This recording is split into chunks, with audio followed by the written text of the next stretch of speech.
El hijo del señor que tengo sentado acá a mi derecha. Sí, estamos todos como locos. Qué puntualidad que tiene el doctor Británica. Juan Ramos Padilla, padre, que había prometido venir a nuestro programa y está cumpliendo, ni más ni menos. ¿Cómo le va? ¿Bien? Ahora soy padre, antes tenía 2 hijos. Ah, muy bien. Ahora soy el padre de...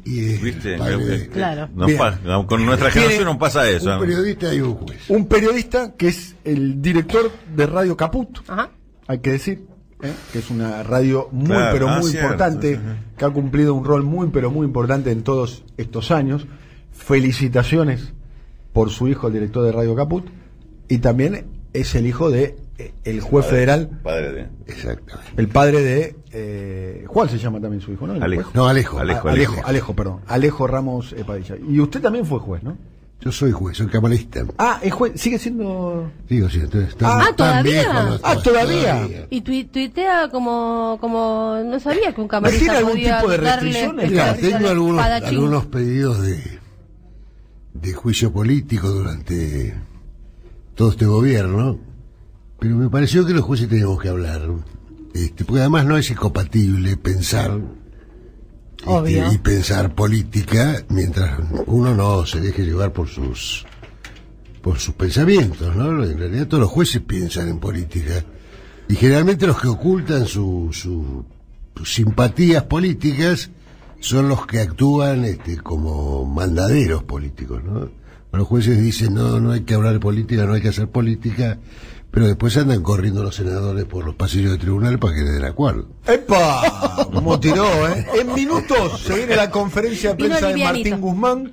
Ya se puso la vincha Rulo de la Torre, la vincha Martín te amo, porque es el fan de Wanda, pero de Martín Guzmán. De Martín Guzmán. Bueno, Martín Guzmán tampoco está nada mal, vamos a decir la verdad. Es mucho, pero yo te digo, no se puede así, Alberto, no podemos. Claro, muy bien. Para un poco. Suena el teléfono, dring, está sonando el teléfono. Con D, drink. Bueno, suena el teléfono del otro lado de la línea. Es una pregunta para usted, Juan. Sí.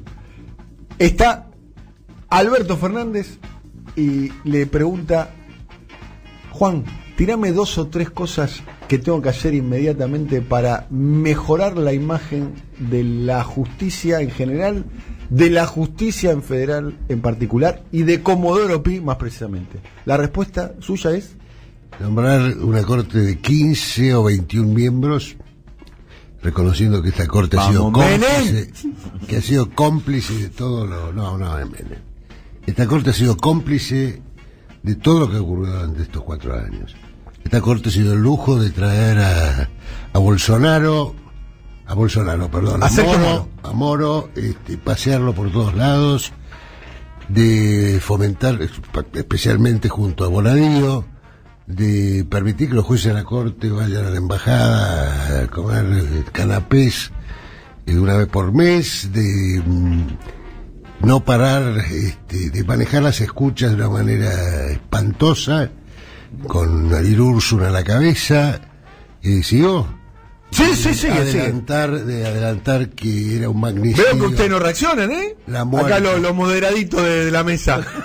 ¿Qué pasa con los moderaditos? Porque a mí... Estamos escuchando. ¿Cómo está? Ah, mirá vos, lo digo yo, soy del PTS. Lo digo yo, soy del PTS. Lo dice Ramos Padilla y cierran el... Pero está bien, pero una cosa es desde un micrófono, me decía, tatizame, y otra es ser Ramos Padilla y en pleno momento donde no se podía nada decir, esa ley es inconstitucional. Bueno, no es lo mismo. Yo lo digo hace 20 años que el Poder Judicial sirve para la impunidad. Para pelear a Tonietti. Más de 20 años. Desde el 84 vengo diciendo que el Poder Judicial solo sirve para condenar a ladrones de gallinas y consagrar la impunidad de los grandes. Pero ahora hemos pasado un paso más, ahora sirve como herramienta de persecución política. Entonces hay que ampliar los miembros de la Corte a... muchos dicen 9, muchos dicen 11, 15, otros 21, eso por los... ¿Quién dice 21 dice 49? No es eso, es por fueros. Es por fueros. Se puede poner el fuero comercial... Vos querés armar una sala de 3... Constitucionalidad. Y se vota la constitucional por mayoría. Claro.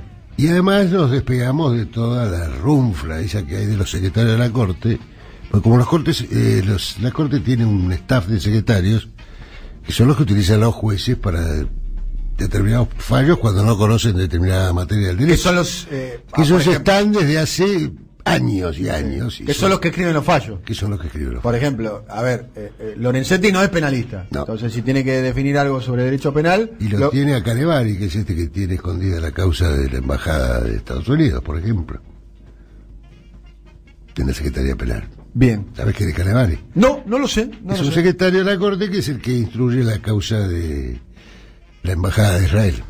Bien, Que conferencia nunca de hizo prensa en estos momentos, estamos con Ramos Padilla, conferencia de prensa en estos momentos del presidente del Estado Plurinacional de Bolivia, Evo Morales. Vamos a escucharlo.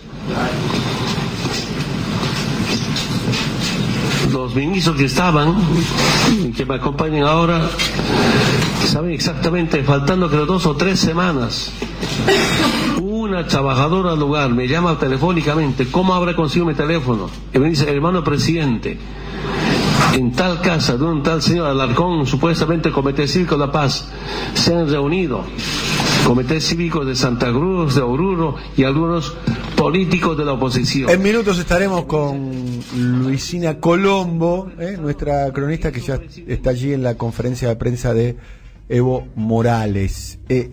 ¿Lo imaginas a Alberto Fernández en su discurso de Asunción? Habló de los sótanos del Estado, refiriéndose a la justicia, servicio de inteligencia, y habló también, en menor medida, de los medios de comunicación. Se quedó corto, el infierno del Poder Judicial. Bien, ¿te lo imaginás a Alberto Fernández, que algunos definen, lo definen, fuimos acá nosotros los que dijimos que era al centro Fernández, encarando una reforma de esas características?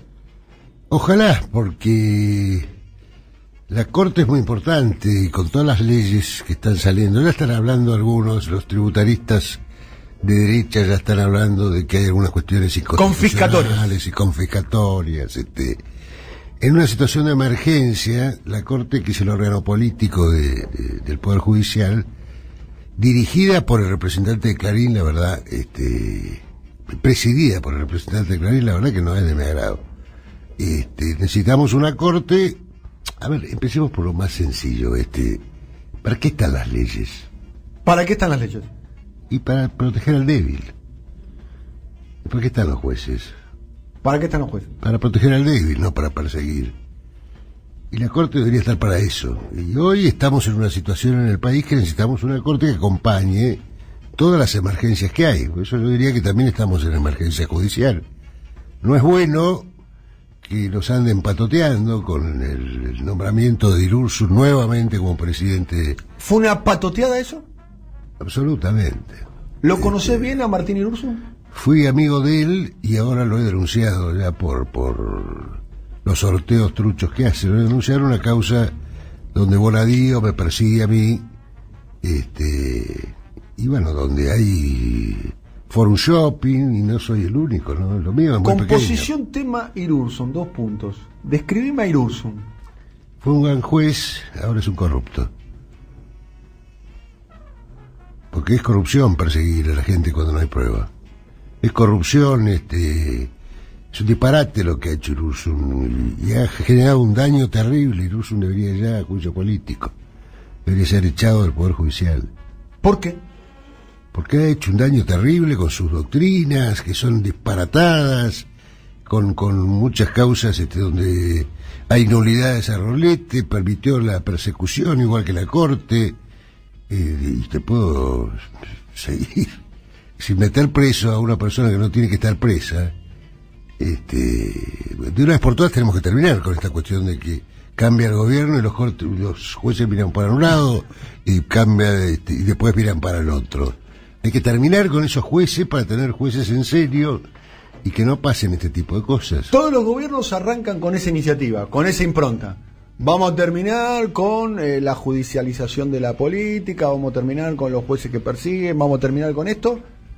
Y más o menos, todos, más o menos después terminan enrollando el barrilete. Lo mismo con los servicios de inteligencia. No. ¿Por qué debería de pasar de un modo diferente ahora? Que deberíamos volver a ser menos hipócritas. Yo no quiero ser autorreferencial, ¿no? Yo era muy amigo de Raúl Alfonsín, muy amigo. Comíamos a la noche, y yo era juez federal, comíamos juntos después íbamos caminando y lo dejábamos en Olivos en las manos de Guglielminetti, ¿no? Y ¿amigo personal de Alfonsín? Amigo personal, comíamos juntos. ¿Vos como juez federal declaraste la inconstitucionalidad de la ley de obediencia de vida, no? Sí, y el día anterior me peleé con Raúl. ¿Te peleaste? Me peleé. ¿Cómo? Me sugirió, qué sé yo soy medio cabrón igual que él, y medio nos puteamos un poquito. Él era presidente. Él era presidente, sí. O sea, te puteaste con el presidente. Me dijo, esto es muy importante, qué sé yo, no me había llamado nunca, ¿no? Y lo curioso es que en esas comidas a la noche, al principio lo que hablábamos es cuánto vamos a durar 1 año, 2 años, pero él era totalmente independiente. Y me daba, y no me parecía mal, no nos peleamos, nos puteamos un poquito ese día. Y bueno, ¿qué te dijo Alfonsín cuando vos declaraste la inconstitucionalidad de la ley de obediencia de vida? Había una razón de Estado. Nunca terminé de conciliarme conmigo mismo hasta que hablé con él, porque una vez Raúl me dice, yo hubiera hecho como vos, pero la obediencia de vida, pero sabía que la perdías. La famosa ética de la responsabilidad y de las convicciones. Y él salió con el tema de la razón de Estado. Y me dice a mí, ¿vos qué hubieras hecho? Porque iba a haber 30.000 muertos. Una pregunta que todavía no la tengo. ¿Te reconciliaste con Alfonsín después? Sí, y después cuando dejó de ser presidente, las reuniones las hacíamos en la casa de Alfredo Bravo una vez por mes. Bien. De aquella época lo conoces a Martín Irurzun. Martín Irurzun, hoy camarista, también militante radical, abogado radical. De aquella época. De aquella época. Es más, Martín hasta me colaboró en un par de causas de restitución de niños. Pero después se transformó en esto. Debe haber ido mucho a la embajada de Estados Unidos. ¿Esto qué es? En este tipo de... ¿Sabes cómo estará tirando? Que no tiene nada que ver. Rulo se fue del micrófono directamente. Estaba a 1 kilómetro del micrófono, Rulo. Y la profesora Moyano se está tomando el pulso. Era un delincuente, terminó. ¿Por qué ser delincuente y perseguir por razones políticas a la gente? Ha hecho mucho daño. Ha lastimado la honra de muchos. Ha tenido detenidos a muchas personas que jamás debieron estar detenidas. Ha permitido que se formaran causas. Ha hecho trampas con los sorteos. Ha permitido una persecución de una expresidenta. Es decir, es una porquería lo que ha hecho ese hombre. Bien. Y que sé que no es políticamente correcto que un camarista hable mal de la corte, mal de los otros jueces, pero por eso tuiteo y por eso nunca me callé la boca. Y no me la voy a callar. El que habla es Juan Ramos Padilla, titular de la Cámara del Tribunal Oral número 29 de la ciudad de Buenos Aires, fue juez federal, es el padre de Alejo Ramos Padilla, que es el titular del juzgado de Dolores, donde se está llevando adelante la investigación que tiene como protagonista fundamental a Marcelo Daniel D'Alessio, y que tiene como coprotagonista al fiscal federal Carlos Extornelli.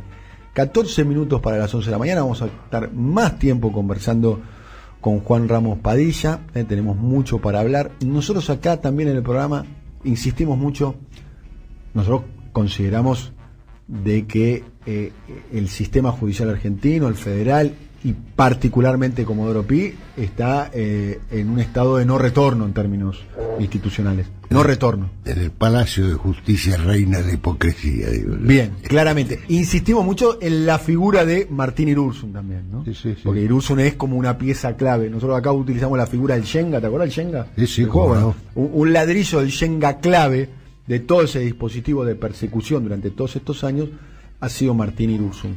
¿Qué tenemos para decir del que dicen es el jefe, la terminal de Martín Irurzun, que es Ricardo Luis Lorenzetti? Lo mismo que todos los ministros de la Corte. No es todos los ministros.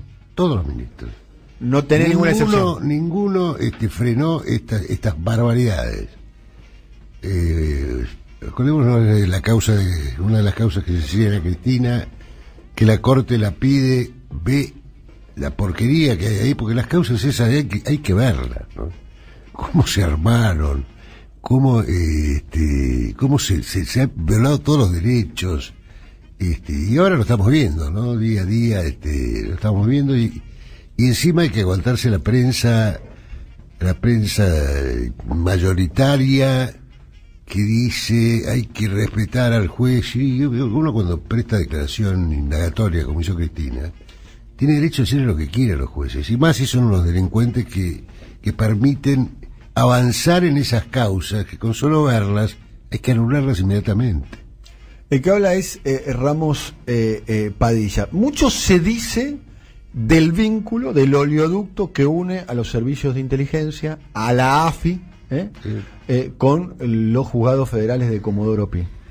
¿Cuánto hay de mito, cuánto hay de realidad y cómo se instrumenta eso, Juan? Bueno, se instrumentó a través de la mesa judicial, que es un invento de Macri, donde estaba el ministro de Justicia, Pepín, ¿cómo se llamaba? Pepín Simón. Rodríguez Simón. Rodríguez Simón, Angelici, que sin ponerse colorados, dirigían las operaciones, los armados de causa, junto con los servicios de inteligencia. Fíjense que la Dajudeco quedó a cargo de Irursum. Bueno, esta es sin ningún desparpajo, con fotos. Yo me acuerdo de fotos de Irursum, hablando con Pepín, que un bar muy conocido, sin ningún problema. Ahora, es como que lo naturalizaron, ¿no? Pero eso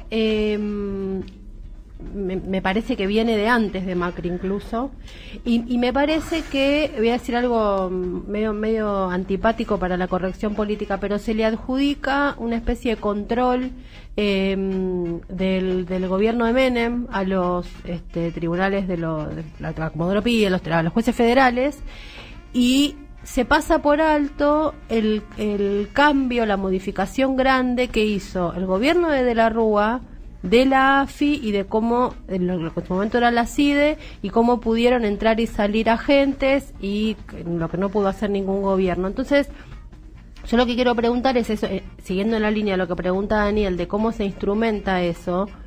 ¿Qué pasa con los radicales que tienen tanto poder sobre los servicios de inteligencia? ¿Dónde está ese vínculo que no se puede terminar de cortar? Porque uno va tirando piolines y siempre aparece Angelici, o aparece Darío Richarte, o aparecen los radicales que están en Boca, o aparece todo el tiempo eso, y uno termina en el mismo lugar, la Facultad de Derecho, y los radicales de la Facultad de Derecho de la UBA. ¿De dónde aparece? ¿O por dónde se corta? Estás describiendo una realidad que es tal cual la describís, pero que ha ido creciendo desde el 83 en adelante, ¿no? Y que nadie le puso fin. Tampoco. El único intento que hubo fue el de Cristina, que duró poco, pero bueno, durante todo el gobierno de K, digamos, sí, Menem, de la Rúa, Néstor, lo manejaba Estiuso, tal cual. Y por ahí pasaban las designaciones. ¿Lo conoces a Estiuso? No, de ninguna manera, no recibo. No, porque capaz que alguna vez se te apersonó. Hubiera salido como escupida músico. Bien, el que habla es Juan Ramos Padilla, está conversando aquí con nosotros, nos debía una presencia aquí en el programa. Estamos hablando de un tema que es, si se quiere, el corazón, la sala de máquinas, el software con el cual funciona la Matrix actual. En el campo. Te digo más, cuando yo decidí volver a la justicia, pues después de aquella pelea por Alfonsín, yo dije, si en un año la Corte no declara inconstitucional esta ley, me voy. El año me fui. Tuve un tiempo en la profesión y, bueno, cuando vi un gobierno decente como el de Kirchner, empecé a dar concursos, los ganaba, al principio no me nombraban, y hasta que supe que era precisamente el servicio de inteligencia, bueno, y conseguí averiguar con los amigos qué es lo que estaba pasando, y me dijeron que no concursara más para el Fuero Federal, que concursara para el Fuero Ordinario, que tal vez me dejaran volver. Porque desde aquella época yo fui juez federal y después de eso fui un poco rebelde, ¿no? Eso sí. Ya como juez provincial lo metí preso a Camps, a Riveros, después pasé a la justicia federal. Y era muy notable, ¿no? Yo declaré inconstitucional la ley de audiencia de vida y me siguieron 2 jueces. Después yo me enamoré de Kirchner, ¿no? El día que lo vi bajar el cuadro dije, por fin, y empezaron los juicios y ahí todos los jueces querían juzgar, que eran los mismos que no acompañaron eso, ¿no? Esta es la hipocresía de la justicia, y no sé, me fui por las ramas. Estamos contando un poco tu historia, estamos contando un poquitito de lo que está sucediendo hoy. A ver, Alberto Fernández plantea un tipo en libertad, un tipo que se maneja con libertad y coraje hasta que llegó este gobierno, pero que cambie, no podía ir a la justicia federal. Sí. Pero hoy los jueces están muy domesticados, porque además te puedo decir una cosa. A Rafecas, que está a punto de ser procurador, hay que ver si pasa el pliego. Yo creo que pasará el pliego, ¿no? Creo que después de todo lo desastre que hicieron, me parece que el pliego de Rafecas va a pasar. ¿Se acuerdan la solicitada? Sí, yo la mencioné, ayer la recordaba en la en solicitada, por eso. Pidiendo con Waldo Wolf a la cabeza de esa solicitada. El dueño del Conex, digo, para todo lo que se hacen los supremacistas progre y van al Cone a bailar a los tambores y todo eso. Para opera en el Consejo de la Magistratura con Tonelli.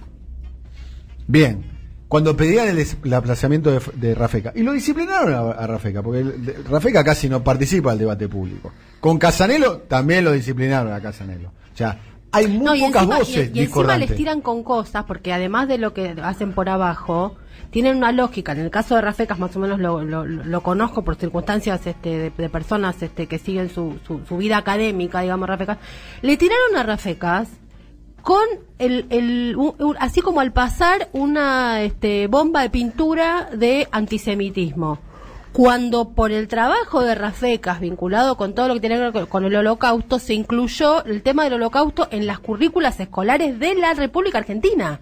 O sea, mirá si no será antisemita. Tiene un libro escrito al respecto. Sí, no solo eso, sino que él participó de que se meta ese tema en la currícula escolar. O sea, y los tipos van y te tiran con una bomba de pintura y te quedas manchado ahí con eso, como si, ¿viste? Bueno, esos son, es decir, no los jueces son que se disciplinan, se tienen que ir al Poder Judicial.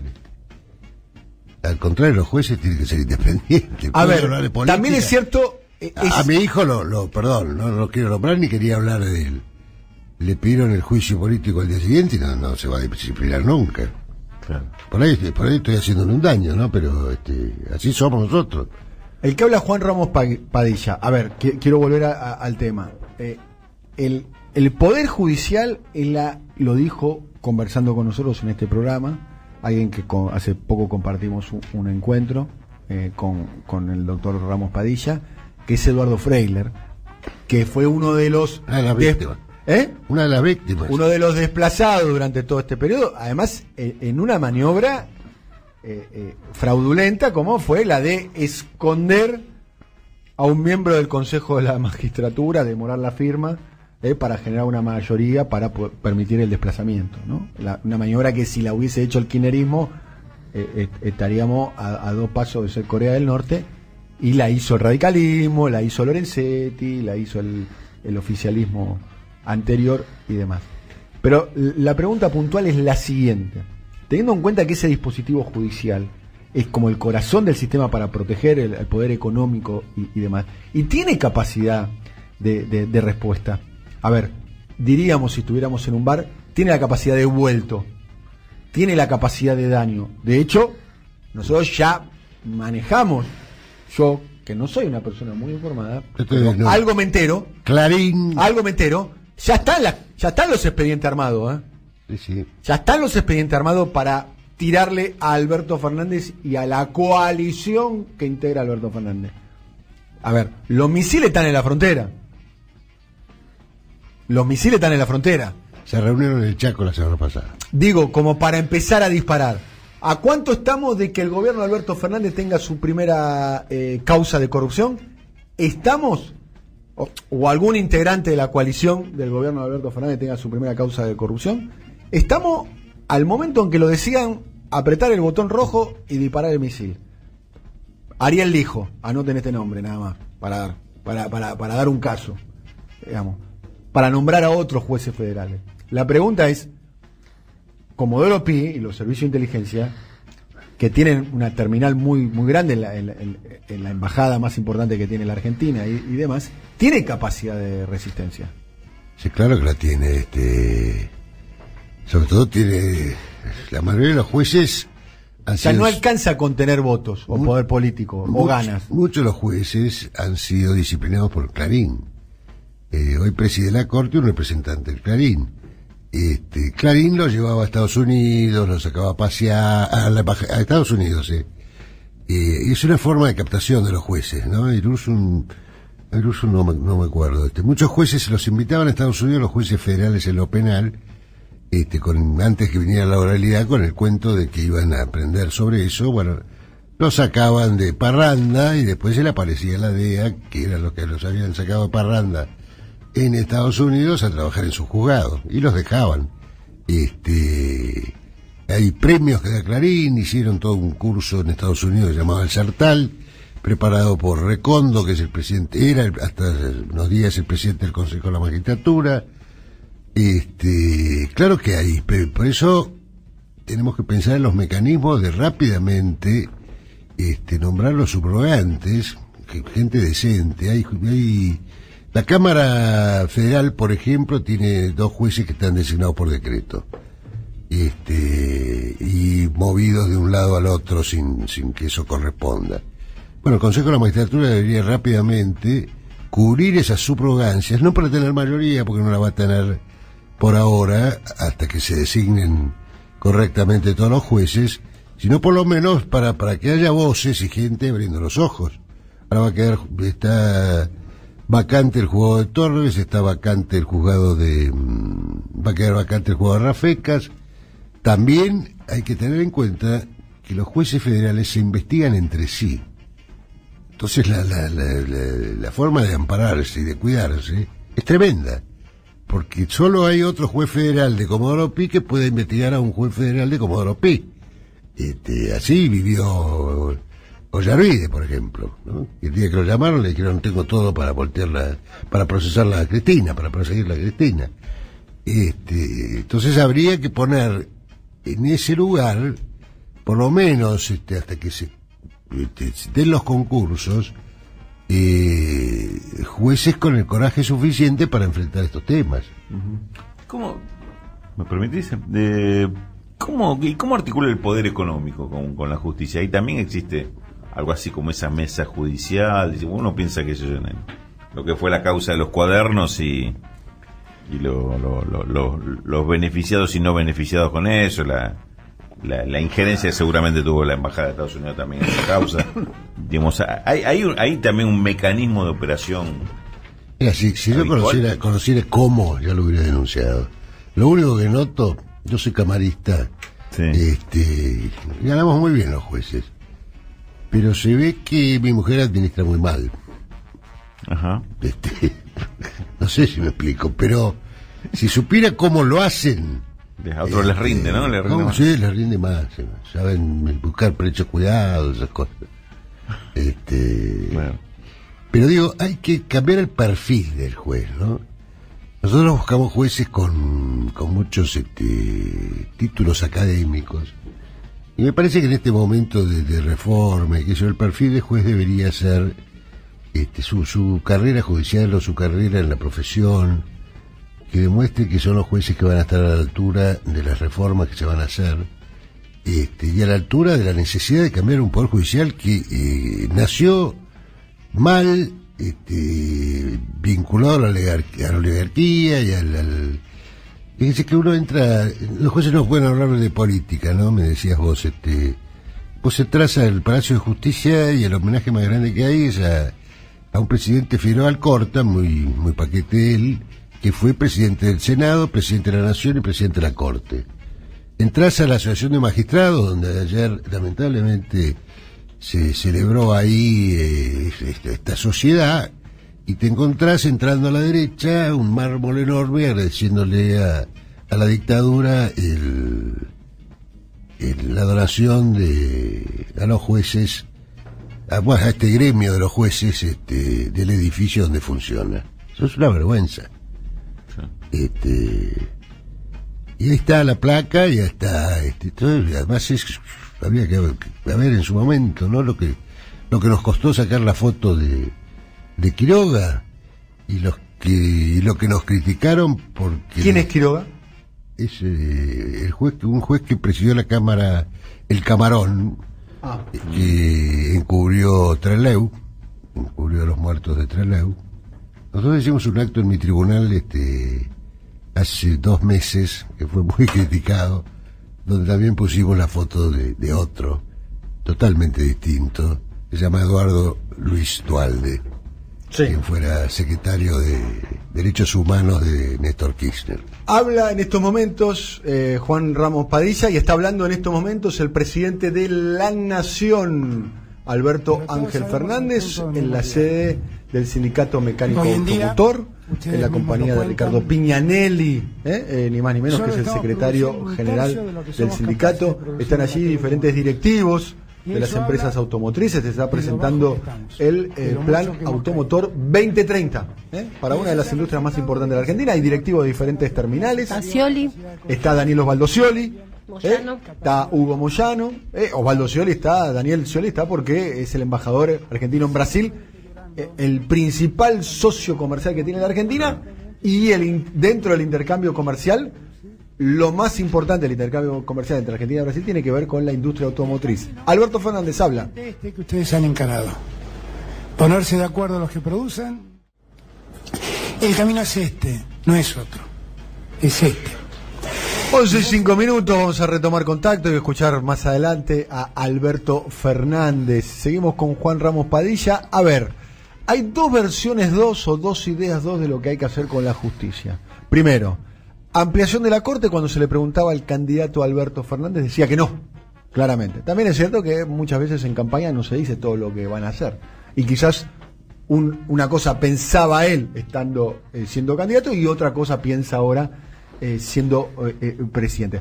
Todas las personas especialistas en el tema, entre las cuales no me encuentro yo, pero sí hablo como ciudadano, me parecería que habría que ampliar la cantidad de miembros de la Corte, entre otras cosas como beneficio para licuar el poder que tienen actualmente los miembros. Primera cuestión. 5 personas que manejan un poder. Sí, 5 personas, de las cuales por caso no hay ningún penalista.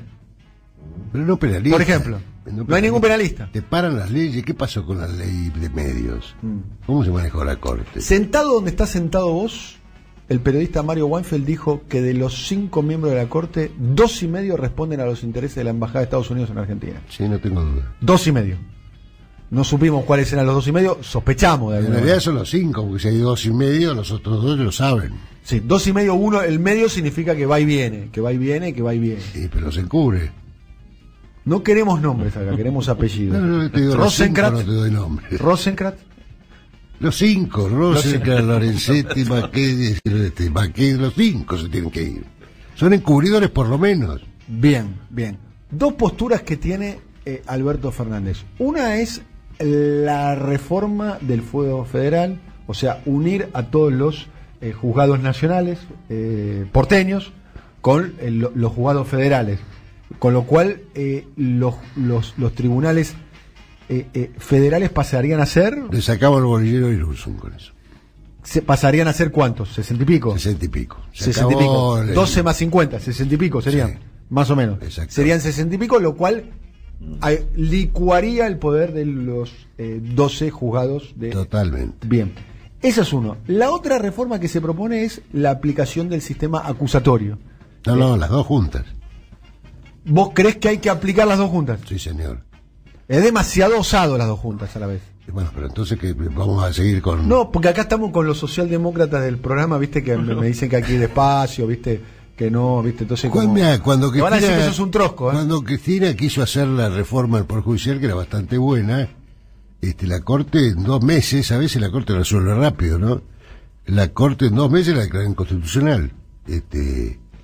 y Clarín no podía nunca empezar a funcionar la ley en forma completa. Clarín, digo, la ley de medios. Bueno, es lo mismo. No dejaba que empezara a funcionar esa ley, nunca entró en vigencia plena. Entonces, cuando hay intereses, y vos ves que la Corte, en vez de fallar para el más débil, en vez de fallar contra los monopolios, en vez de democratizar como tiene que ser, hace todo lo contrario. Y yo creo que en realidad lo que habría que hacer con estos 5 es sacarlos por juicio político. Me parece que no nos dan los números. Vamos a escuchar a Alberto Fernández en estos momentos en la sede de ESMATA. Alberto Fernández hablando. Piensan como yo, tenemos valores que preservar. Lo hicimos con Néstor, no lo hizo Cristina, no lo voy a hacer yo. A ver, Rulo, analizando un poquitito la escena. Estamos hablando del sindicato ESMATA. Estamos hablando de una de las industrias más importantes que tiene la Argentina, ¿no? Como la industria automotriz. Argentina está dentro de los 20 países que más autos produce, con gran parte de todas las terminales, ¿no? Y el sector más de mayor peso dentro de la industria manufacturera argentina. Bien. Además, ¿no? Con una enorme tradición. Alguna vez contó en una columna el profesor Viñeski que Ford, la primera planta de Ford fuera de los Estados Unidos fue aquí en la Argentina. Exactamente. En la localidad de General Pacheco, ni más ni menos. ¿Qué lectura tenemos que hacer de este discurso que está concluyendo en estos momentos? Escuchaba ahí una definición importante, teniendo en cuenta sobre todo que veo que tiene varios industriales presentes ahí en el recinto donde se está dando este acto.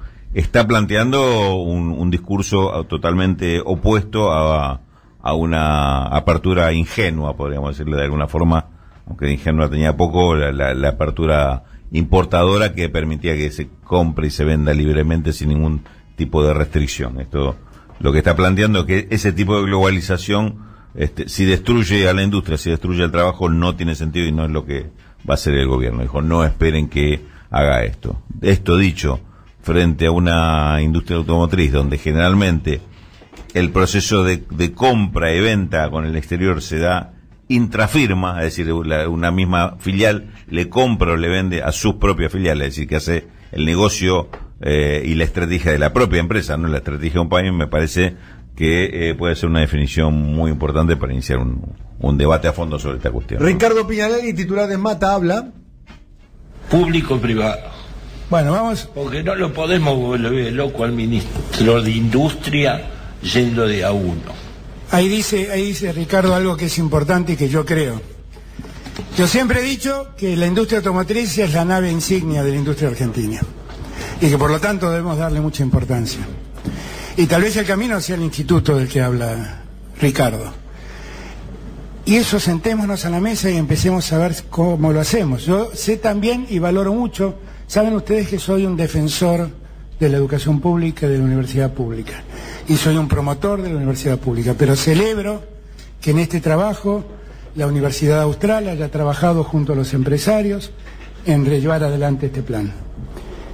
Porque lo que quiero, yo siempre digo lo mismo, todo lo que yo elogio y todo lo que yo promuevo a la universidad pública no es en desmedro de la universidad privada. La universidad privada debe ser parte también de este plan, de este proyecto, y ayudar, como ha ayudado acá en este caso, a desarrollar un programa estratégico para los próximos años. Con lo cual celebro que la Universidad Austral haya trabajado en esto y vamos a seguir trabajando. 11 y 15 minutos, sigue hablando Alberto Fernández, está en la compañía de Matías Culfas. También, y el canciller también. Está el canciller, teniendo en cuenta una jornada importante. Veo ahí a Lucas Gui, por caso, que es el intendente de Morón, Verónica Magario, Oscar Parrilli. Bueno, pero muy importante la convocatoria. Seguimos escuchando al presidente de la Nación. Y el 27 de octubre los argentinos dijeron cambien al chofer. El chofer de ahora frenó y empezó a girar. Al precipicio no nos vamos a caer. Vamos a ir por el camino del crecimiento y el desarrollo. No sé si tardaremos un poco más, Lo que sí sé es que todos tendremos asegurado un mañana y un mejor futuro. De eso sí sé. Mi tarea es conducirlos a un mejor futuro. Tengan la tranquilidad de que todo lo que vamos a hacer de hoy para adelante y siempre va a ser pensando en los que están en peor situación. Va a ser pensando en ese 40% de argentinos que están en el pozo de la pobreza. Va a ser pensando en los que se quedaron sin trabajo. Va a ser pensando en los que hoy están suspendidos. Va a ser pensando en los que hoy tienen trabajo y temen perderlo. Porque no hay política ni ética política posible que no piense en los olvidados. 11:17, sigue hablando Alberto Fernández. ¿Eso habrá postergado, querido Rulo, la conferencia de prensa de Martín Guzmán, no? Pareciera, ¿no? Pareciera ser, ¿no? No, que está demorada. no era lo recomendable que hable el presidente de la Nación y en simultáneo hable probablemente el ministro que más expectativa genera. Tal cual, y que nada es Martín menos Guzmán, ¿no? Con los anuncios o explicando parte de todos estos anuncios. ¿Te sí. hablaba vos, Alberto Fernández? ¿Por qué? Me pareció un momento. ¿Me hablaba Eso, a mí? Pues, sí. Yo creo que le hablaba a todo el país. No a Alberto Fernández. No, eso de frenar antes de ser el precipicio y doblar y despacito. No, yo creo que le hablaba a la sociedad argentina y se refería con el precipicio, se refería con el con el gobierno de Mauricio Macri y sus consecuencias. ¿Por qué? Para nada. Puede ser que no de eso que quieren hacerle pasar por encima del, me hablaba, del cañón. Pero le estás hablando a Ramos Padilla, al invitado que está proponiendo ampliar a 21 miembros de la Corte. Con mucho criterio. Porque para mí, yo con 9 me quedaba hecho y él quiere 21. Y cambiar de procuración. ¿Te gusta Rafeca de procurador? Sí, me gusta, pero también creo que habría que modificar la ley del Ministerio Público Fiscal, las políticas de Estado, las políticas en materia de justicia, de persecución del delito, la fija el Poder Ejecutivo. En Estados Unidos el procurador es el secretario de Estado. No debería durar más de 4 del periodo, y cada presidente debería tener su procurador, que es el que fija las políticas en materia de persecución penal, y la posición del Estado, como es con el caso del procurador del Tesoro, ¿no? La posición del Estado en todo lo que es política criminal. En eso no veo una superposición de poderes ni ese tipo de conflicto que se suele plantear. Creo que es mejor que sea el secretario de Justicia, como es en Estados Unidos, o un ministro, o alguien dependiente del Poder Ejecutivo. El que habla Juan que se vaya con el... Y que explicite las posiciones. Las políticas criminales las fija el Poder Ejecutivo, y no puede estar el Poder Ejecutivo fijando determinadas políticas y un procurador que no siga esas políticas. El que habla Juan Ramos Padilla, titular de la Cámara del Tribunal Oral número 29 de la ciudad de Buenos Aires, es el papá de Alejo Ramos Padilla, el que tiene la causa de espionaje, que tiene como protagonista estelar a Marcelo Daniel D'Alessio. Vale la pena recordar los albores del gobierno de Mauricio Macri. No recuerdo la fecha exacta, no sé si la tenés. Septiembre del 2016. Septiembre del 2016. Cuando se quedaban hasta cuando el 2027. Se quedaban 20 años, cuando propios y extraños se generaban 20 años, que Mauricio Macri venía a ser el reorganizador nacional, iba a ser el Roca del siglo XXI, nos íbamos a chocar con los Apple Store. Realmente venía un ciclo modernizador en la Argentina. Bicicletas de bambú. Bicicletas de bambú, venía con la plantación de lechuga en la vigencia plena del Estado de Derecho, la institucionalización. Exactamente, la división de poderes, el triunfo de los republicanos. Estaba hamburguesa de quinoa, todo. Hamburguesa de quinoa y todo ese tipo de cosas. En ese momento, septiembre, ¿no me dijiste? Septiembre del 2016. 2016. Solicitada en contra de el juez federal Daniel Rafecas, cuyo contenido es un parrafito, a ver que destaques. Básicamente lo critican por haber cerrado la causa contra Cristina Fernández de Kirchner y otros por encubrimiento, y dicen los abajo firmantes: consideramos un deber cívico reclamar la destitución acorde con los procedimientos vigentes del juez Daniel Rafecas por manifiesta inconducta en el ejercicio de la magistratura. Subrayamos su actuación en relación con la denuncia del fiscal Alberto Nisman, fechada el 14 de enero de 2015, contra la entonces presidenta de la Nación, Cristina Fernández, bla, bla. Bien, ¿quién firma esto? Tirame las firmas estelares de esto. Varios nombres, pero yo estaba pensando en estos nombres, a ver qué van a hacer ahora. A ver. Porque son importantes. Waldo Wolf, nacional. Bien, diputado Luis Miguel nacional. Echevere, cambiemos, entonces presidente de la Sociedad Rural, luego ministro de Agricultura del presidente Macri, Gustavo Grobocopatel, el empresario más conocido, el activista, dice La Nación, Graciela Fernández Meijide, los periodistas Marcelo Longobardi, Alfredo Leuco y Fanny Mandelbaum, y el ensayista Santiago Kovadlov. Sí. O sea, la estaba creme el de la Conex creme. también, ¿no? Me parece ahí, me parece. No me acuerdo, pero buscamos los nombres. Bien. Bueno, todos los que firmaron la solicitada. Yo creo entonces, que lo nombré, pero yo creo que lo nombré, pero no, ahora vamos a buscar el Conex, un lugar, si se quiere, liberal progresista como pocos. Te leo más Marcos Aguinis. Bueno, sigo buscando. Bueno, esta es la solicitada Andajasi en contra de Daniel Rafecas. ¿Te gusta Rafecas como procurador? Últimas preguntas. Sí, me gusta. ¿Por qué? ¿Qué características le ves a Rafecas? Es un tipo honesto. Creo que va a ser un buen fiscal. Sí. Juan, te agradecemos mucho el contacto con nosotros, mucha repercusión de nuestros oyentes a propósito de... Kraus es otro que hay que nombrar. Félix Kraus. Kraus va a ir de titular de la Oficina Anticorrupción. Todo indicaría. Dos buenos nombramientos, sí. Dos buenos nombramientos. Bueno, todavía no se hicieron efectivos. El Kraus supongo que sí, porque es por decreto. Por eso, en el caso de Rafecas necesita 2/3 del Senado, ¿no?